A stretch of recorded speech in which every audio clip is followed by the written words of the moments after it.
Hello students, welcome to my channel. তো tomorrow হচ্ছে একটা গুরুত্বপূর্ণ দিন তোমাদের মতো ইউপিএসসি অ্যাসপিরেন্টদের ক্ষেত্রে, যারা এবছরের ইউপিএসসি সিভিল সার্ভিস প্রিলিমস 2025 দিতে চলেছ। অনেকের কাছে এটা প্রথম অ্যাটেম্প্ট, অনেকের কাছে এটা লাস্ট অ্যাটেম্প্ট, অনেকের কাছে অথবা এটা একটা অ্যাজ ইউজুয়াল এক্সামের মতো সেকেন্ড, থার্ড বা ফোর্থ অ্যাটেম্প্ট। যত অ্যাটেম্প্টই হোক না কেন, এই অ্যাটেম্পটাকে কিভাবে তোমরা ইউটিলাইজ করবে, how to attend the exam like a pro, এবং তার সাথে সাথে তোমাদের সকলকে বেস্ট উইশেস থাকবে। লাস্ট মিনিট রিভিশন টিপস কি কি আমি দেবো, এক্সাম হলে গিয়ে কি কি জিনিস করতে হবে, কতগুলো সিস্টেম্যাটিক জিনিস থাকে যেগুলো এক্সাম হলে করতে হয়, এবং ইউজুয়াল যে টিপসগুলো রয়েছে সেই টিপসগুলো কিন্তু আমি তোমাদের প্রপারলি দেবো, যাতে করে তোমরা এক্সামটা সুন্দর করে দিতে পারো। ওকে, তো without any further delay let's start. প্রথমেই হচ্ছে look into the logistics. Look into the logistic and lock in the logistic, মানে লজিস্টিক তোমার যেটা রয়েছে সেটা তুমি লক করে ফেলো, অর্থাৎ কমপ্লিট করে ফেলো, ব্যাগ গুছিয়ে ফেলো 9টার আগে। এখন 9টার থেকে বেশি হয়ে গেছে, চেষ্টা করো 11টার আগে সম্পূর্ণভাবে এগুলোকে গুছিয়ে নেওয়া। অ্যাডমিট কার্ড, ফটো আইডি, 2টো কপি অ্যাডমিট কার্ড প্রিন্ট করে নাও। ফটো আইডি যে কোনো আধার কার্ড বা প্যান কার্ড বা পাসপোর্ট যে কোনো কিছু নিয়ে যাও, 3টের মধ্যে যে কোনো একটা। ভোটার আইডিও নিয়ে যেতে পারো যদি তাতে ছবি থাকে। 2টো ব্ল্যাক বল পয়েন্ট পেন নিয়ে যাবে ওএমআর ফিল আপ করার জন্য। জেল পেন কখনোই নেবে না।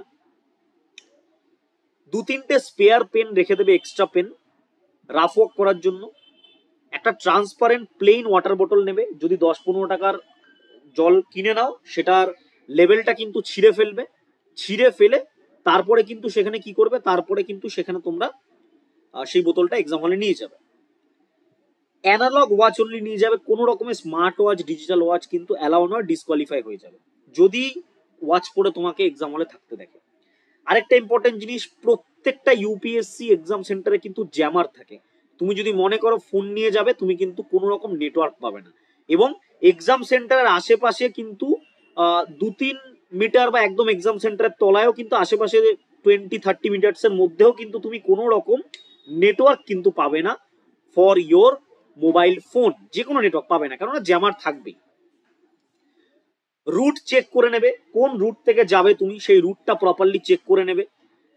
গুগল ম্যাপে দেখে নেবে, কেন নিজে গিয়ে তো দেখা পসিবল নয়। হয়তো আমাদের এক্সাম সেন্টার 2টো রয়েছে, আমাদের এক্সাম সেন্টার শিলিগুড়ি রয়েছে, কলকাতা রয়েছে। এবার যার বাড়ি ধরো মালদাতে, তাকে তো যেতে হবে, সে তো আর আগের দিন গিয়ে এসে দেখতে পারবে না। যদি মনে করো এরকম, আগে কিন্তু চলে যাবে, অলরেডি তারা হয়তো পৌঁছে গেছো। আজকে 24 মে, তোমরা অনেকেই হয়তো তোমাদের এক্সাম সেন্টার আশেপাশে চলে এসছো। টাইম হাতে নিয়ে বেরোবে এবং জামা কাপড় লাইট পরবে, পারলে টি শার্ট পরে যাও, শার্ট পরে যাওয়ার দরকার নেই। কোনো রকম মেটাল নিয়ে যাবে না, শার্ট পরে যাওয়ার দরকারই নেই। একদম পাতলা ফিনফিনে টি শার্ট, গোল গলা টি শার্ট পরে যাও এক্সাম দিতে, ঠিক আছে? কারণ গরম কিন্তু খুবই থাকবে, আর ছাতা ক্যারি করবে, বৃষ্টি হতে পারে। রিভিশন কি কি করবে, polity article, important article, fundamental rights FR থেকে পড়ে নেবে 14 থেকে 32 অব্দি। কনস্টিটিউশনাল বডির ফ্যাক্টগুলো দেখে নেবে, জিওগ্রাফি ম্যাপগুলো একবার চোখ বুলিয়ে নেবে। ইকোনমির কিছু formula, inflation indices, deficit types, environmental protected areas, convention, biodiversity reserve, এগুলো দেখে নেবে। নতুন কিছু পড়ার একদমই দরকার নেই। 30 মিনিট পড়ে নেবে তোমার যদি কোনো নোটস ফোর্স থাকে যেখানে তুমি এমসিকিউ লিখে রেখেছো। কাট অফ নিয়ে এখন ভাবনা চিন্তা করতে হবে না, কাট অফ নিয়ে কোনো রকম ভাবনা চিন্তা করার তোমাদের দরকার নেই বিফোর দ্য এক্সাম। নেক্সট, ভালো করে ঘুম, এটা কিন্তু সব থেকে ইম্পর্টেন্ট। মিনিমাম 7 ঘন্টার জন্য ঘুম তোমাদের কিন্তু দরকার হবে, কেন তোমাদের এক্সাম কিন্তু একটা হিউজ টাইম ধরে চলবে। প্রথমে তোমাদের জিএস পেপার হবে, তারপরে কিন্তু 3 ঘন্টা তোমাদের ব্রেক দেওয়া হবে, তারপরে কিন্তু কি হবে, সিসাট পেপার হবে। তো প্রপারলি কাজে লাগাবে, মিনিমাম 7 থেকে 8 ঘন্টা ঘুম তোমাদের কিন্তু দরকার, ঠিক আছে? রাত্রেবেলা যদি তোমাদের ফোন টেপার বা ফোন স্ক্রল করার অভ্যাস থাকে, ফোনটা সুইচ অফ করে দাও বা ফোনে অ্যালার্ম দিয়ে তুমি রেখে দাও। কাইন্ডলি ফোন ইউজ করো না আজকে, স্ক্রিন টাইম আজকে একদমই কিন্তু দরকার নেই। নেক্সট হচ্ছে কিভাবে তোমরা অ্যাটেম্প করবে GS paper, general studies paper. প্রথম 35 মিনিটের মধ্যে টোটাল অ্যান্সারটা দেখে নেবে, যেগুলো তুমি শিওর শট থাকছো এবং যেগুলোতে তুমি 50% শিওর সেগুলো দাগিয়ে নেবে প্রথম 35 মিনিটের মধ্যে। তারপরে মিডিয়াম গুলোকে করবে যেগুলো তুমি করতে পারোনি। এলিমিনেশন মেথড ইউজ করে, বিভিন্ন এমসিকিউ এলিমিনেশন মেথড ইউজ করে সেগুলোকে করবে। এরপরে টাইমে যেগুলো ফার্স্ট ফেজে তুমি দাগিয়েছিলে সেগুলো তুমি ওএমআর এ ফিল আপ করে দেবে এবং এগুলোকে আরেকবার তুমি দেখবে। দেখার পরে শেষের দিকে যদি দেখো তোমার অ্যাটেম্পট বিলো 50-55 রয়েছে, তাহলে চেষ্টা করবে কিছু এক্সট্রা কোশ্চেনকে এলিমিনেশন ট্রিক বা এডুকেটেড গেসের মাধ্যমে করে ফেলার। এখন কিন্তু ইনফারেন্স বেসড কোশ্চেন অনেক আসে, তো আশা করব তোমরা যারা প্র্যাকটিস করেছো ইজিলি কিন্তু ইনফারেন্স বেসড কোশ্চেন তোমরা পাবে। গত বছর 10টার বেশি ইনফারেন্স বেসড কোশ্চেন এসেছিল, এবছরও কিন্তু 15+ কোশ্চেন আসবে। এগুলো কি বেসিক আইডিয়া থাকলে, কোনো রকম নলেজ ডেটা না জানলেও এগুলো আমি করে দিতে পারবো। এবং স্টেটমেন্ট বেসড কোশ্চেনের ক্ষেত্রেও কিন্তু এগুলো সত্য, ইজিলি এটা করা যাবে। 110 থেকে 180 মিনিটের মধ্যে সবকিছু তুমি যতগুলো দাগিয়েছো সব বাবল করে নাও ওএমআর এ, এবং লাস্টে একবার চেক করে নাও কতগুলো অ্যান্সার করলে, কিছু মিস গেল কিনা, কোথাও কোনো ভুল হলো কিনা, ব্যাস end of the first exam. 80 থেকে 90টা এক্সাম কোশ্চেন দেওয়ার চেষ্টা করো 70-75% অ্যাকুরেসি দিয়ে। কনফিডেন্সটাকে করো। লাস্ট ইয়ারের কাট অফ কিন্তু বিলো 90 গেছিল, সেই বুঝে কিন্তু ইউআর এর ক্ষেত্রে দাও, সেই বুঝে কিন্তু এক্সামিনেশন তোমরা অ্যাটেম্প করবে। ঠিক আছে? তুমি যদি পরীক্ষায় একটা নিয়ম হচ্ছে 4টে অপশনের মধ্যে যদি দুটোকে এলিমিনেট করতে না পারো, এটার জন্য কিন্তু সেই এক্সাম বা সেই কোশ্চেনটাকে নিয়ে আর ভেবো না, তাহলে কিন্তু এক্সাম হ্যাম্পার হবে। ঠিক আছে? বোঝাতে পারলাম? সিস্যাট এর ক্ষেত্রে কি করবে? রিসেন্ট সিস্যাট পেপার গুলোকে দেখো, 33% লাগে, দ্যাট মিনস 66.66।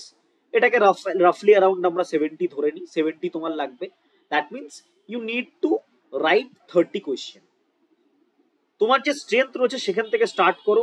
আরসি গুলো কিন্তু kind of like metaphor based অনেক হবে, স্টোরি বেসড হবে, সাইকোলজি বেসড হবে। এগুলো নিয়ে বেশি সময় নষ্ট করবে না। আরসিতে যদি বুঝতে না পারো ছেড়ে দেবে। আরসিতে কিন্তু ম্যাক্সিমাম স্টুডেন্ট যেটা ভুল করে, আরসি গুলো পড়ে নিয়ে আমাদের টাইম ওয়েস্ট করে আরসি গুলোতে ভুল হয়ে যায়। চেষ্টা করবে ম্যাথ গুলোকে করার। 90 সেকেন্ডের বেশি যদি ম্যাথে বা কোনো কোশ্চেন তোমার আটকে যায়, বুঝতে পারছো না, কোশ্চেনটা স্কিপ করে যাবে। অনেক ম্যাথসের কোশ্চেন আসবে যেগুলো কিন্তু অ্যাপটিটিউড বেসড কোশ্চেন আসবে, তোমরা কিন্তু বুঝতেই পারবে না। হবেই এটা, ঠিক আছে? হবেই এটা। তো এই জিনিসগুলো কিন্তু অ্যাভয়েড করবে কাইন্ড। সেকেন্ড হচ্ছে মাইক্রো ব্রেথস নেবে। 15টা এমসিকিউ করার পর একটুখানি নিঃশ্বাস নিলে, জল খেলে, পজিটিভ সেলফ টক করবে যে আমি অলরেডি টাফগুলো করে ফেলেছি, কোনো চাপ নেই, বি চিল। পোস্টমর্টম করতে যাবেন। জিএস পেপার হয়ে গেল, তারপরে 3 আওয়ার ব্রেক রয়েছে, এই ব্রেকের মধ্যে বাইরে গিয়ে অনেকের সাথে পোস্টমর্টম শুরু হয়ে গেল। প্রত্যেক বছর এক্সামিনেশনে হয়, যদি জিএস পেপার 100 জন অ্যাটেম্প করে, সিস্যাট পেপার এই সেম কারণের জন্য কিন্তু 70 জন অ্যাটেম্প করে। মানে 20 থেকে 30% কিন্তু রিডিউস হয়ে যায়। 20-30% কি হয়, স্টুডেন্ট কিন্তু রিডিউস হয়ে যায়। এটা একটা খুবই আশ্চর্যজনক বিষয়, বাট ওয়েস্ট বেঙ্গলে বিশেষ করে কলকাতা সেন্টার গুলোতে এটা কিন্তু পুরোপুরি প্রমিনেন্ট ফ্যাক্ট। কালকে গেলেও তোমরা সেম জিনিস দেখতে পাবে। ঠিক আছে? থ্যাংক ইউ ভিডিওটা দেখার জন্য। বেস্ট অফ লাক তোমাদের এক্সামিনেশনের জন্য। ভালো করে এক্সামিনেশন দাও, প্রপার ভাবে এক্সামিনেশন দাও।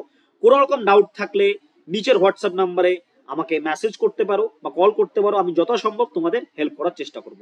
কোনো লোকেশন নিয়ে, কোনো কিছু নিয়ে যদি কোনো রকম হেল্প লাগে, let me know in the WhatsApp. Thank you.